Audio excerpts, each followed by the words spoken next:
Okay, guys and gals, and today's video is about gals right here because I'm actually with Laura here. Glenn and Laura have been married for 52 years and they're getting ready to, this will be your second attempt at the loop. Yes, our Yeah, we're going to do it this time. yeah, it was some unfortunate situations, but what I really want to talk about is have Laura tell her story of why she's doing the loop and how, did she talk to Glenn? How this whole thing came apart and why she's doing America's Great Loop after being married to the military, her helicopter pilot for 52 years. Mm-hmm.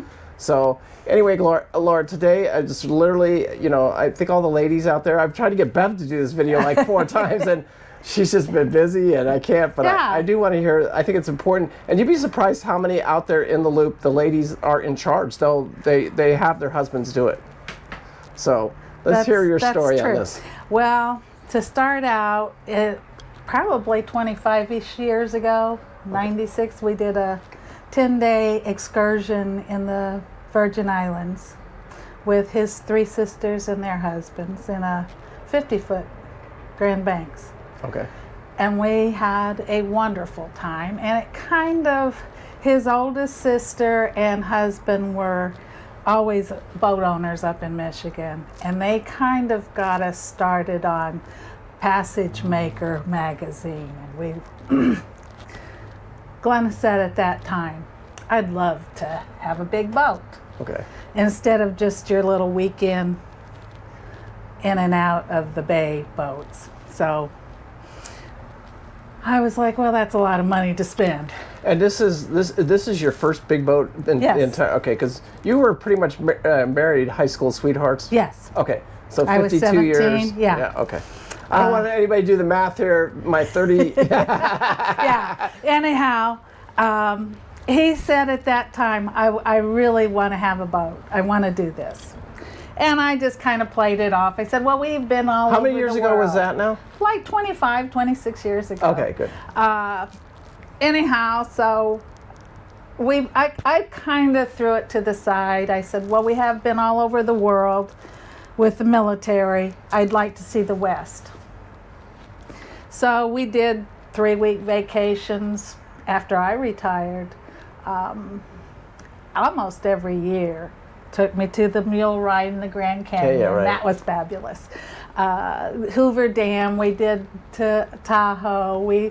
I got to drive all of Route 1 along the coast. Yeah, nice.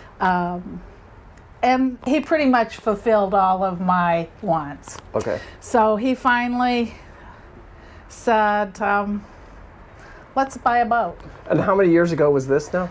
About 5 or 6. Oh, so recent then. Yeah, yeah. Okay. So I was like, we don't know anything about it. And I really don't.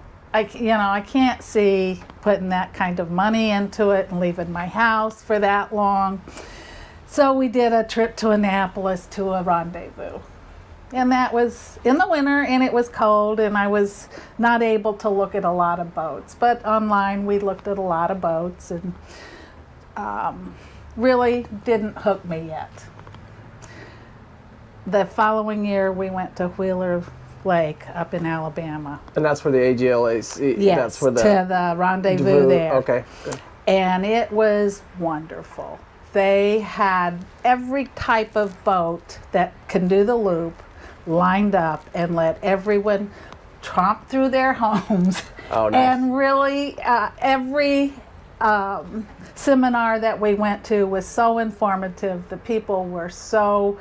I don't want to say military, like it reminded you of family, and that we have here at Homeport also. And I'll always say that about because when you, like I told you guys, when you guys get ready to do this loop, it's going to be like that the entire way around. Well, and that's what I realized then. And then I thought, well, okay, he's been through a lot. He's done everything for me. It's time to let loose and jump on board. And we've done everything as a team for all of these years. And I can't see letting him go off on a boat by himself. So here I am. And the more I've learned about it, the more I've become involved in it, the more I've enjoyed it. And I'm to the point to where I don't want to be on the boat unless I can do everything on it. Yeah, right. Because and how do I say this? I'm a very hands-on person. And you're a strong-minded and bubbly attitude, and Well, let's do this and let's get yeah. it done. And you're as in demand of this boat. He is the commander-in-chief. He's the captain. Right. But you can definitely tell that you're heavily involved in all the decision-making. Well, and that was the thing. I was reluctant. I was babysitting our youngest grandson while our kids were in Alaska for 10 days when he went and looked at this boat. Okay. And I had told him, I said, go on and go. I don't care. Just send me pictures. Yeah, and he right. sent me pictures. And we had discussed the fact that we're only spending this much money. Right. And really laid a budget out there. right. And said, okay, as long as we have good engines, we can fix everything else. Yeah, right. Because we're both pretty handy as far as anything else is concerned. Glenn's, both of you are very hands-on. So he went down and looked at it and had a survey done and came home with a boat. Nice. And that was 2 years ago? 2 years ago. Okay, yeah. Yeah, and we had planned on leaving last year, and then COVID happened. Because that's what you were going to leave. Yeah. But the boat wasn't ready. The boat was not ready. No. And we really hadn't done enough hands-on the boat. Right. At that point. Because Glenn at this time doesn't even have a whole lot of experience driving a big boat like this, right? No. He did take 2 months out 2 years ago, and crewed for another gentleman. Okay. And did from Florida down up to North Carolina. Okay. And he did all of that crewing time. But now this is this whole year of you guys have gone out now. You've dropped the anchor. You've Right. done everything on this Right. boat. I've seen him pull at the slip probably 20 times since just this last couple of months. Yeah. Especially, I know he's getting ready now. Every chance he gets, he goes, "Come on over. Let's do another one." Yeah, Yes. yeah. And so he's getting really comfortable with the boat. Yes. You can tell. And we're trying to get more comfortable with the navionics part. Yeah. And that, I guess, will come more hands-on that we have with it, the more. Because there is a learning curve. But then Yeah. how did you guys, so you guys go to the rendezvous. Is there any particular reason that you got and said, America's Great Loop, I want to do America's Great Loop? Wasn't there a relative or something that? Well, his sister and brother-in-law always wanted to do it, and unfortunately they both died. Before they ever got before to do they ever got to do it. So that was a big reason. But that's his story, so we'll wait on that one. But that's a reason you guys want. That was a big reason. Dan and Darlene played a significant role in this, and I think that they'll be with us on the loop. Oh, the whole time. The whole time. Yeah. In fact, I thought when Glenn was swimming in the engine room the first round, Darlene was probably sitting there laughing. As he's down there in his underwear. Yeah. And Dan would just be shaking his head. But they play a big, significant part in this as far as setting the goal. The idea in his brain that this is something that we need to do. Yeah. And then I also should say that he's been through a lot medically, and we have learned a long time ago not to take every day for granted, to get out and do things, to live while we can before we can't anymore. So it's basically the whole thing of that channel is living life with no regret. Like exactly. If you're going to lay down and sit on the couch, this is... it's not the life for us. Yeah, right. You've got to live life with no regret. You guys want to try this thing. We tell our children we're spending their inheritance, and they're okay with that. Yeah, that's good. Anyway, I'm so glad that you shared a few minutes of your story with us. I'm hoping to catch up with you guys actually on the Chesapeake. Because I think we're going to take Jim's boat up to Boston once we get that. We'll be looking for you. Yeah, we should be out passing you from there, and then hopefully we get to spend a couple days actually cruising together. Absolutely. If you guys are in the mode.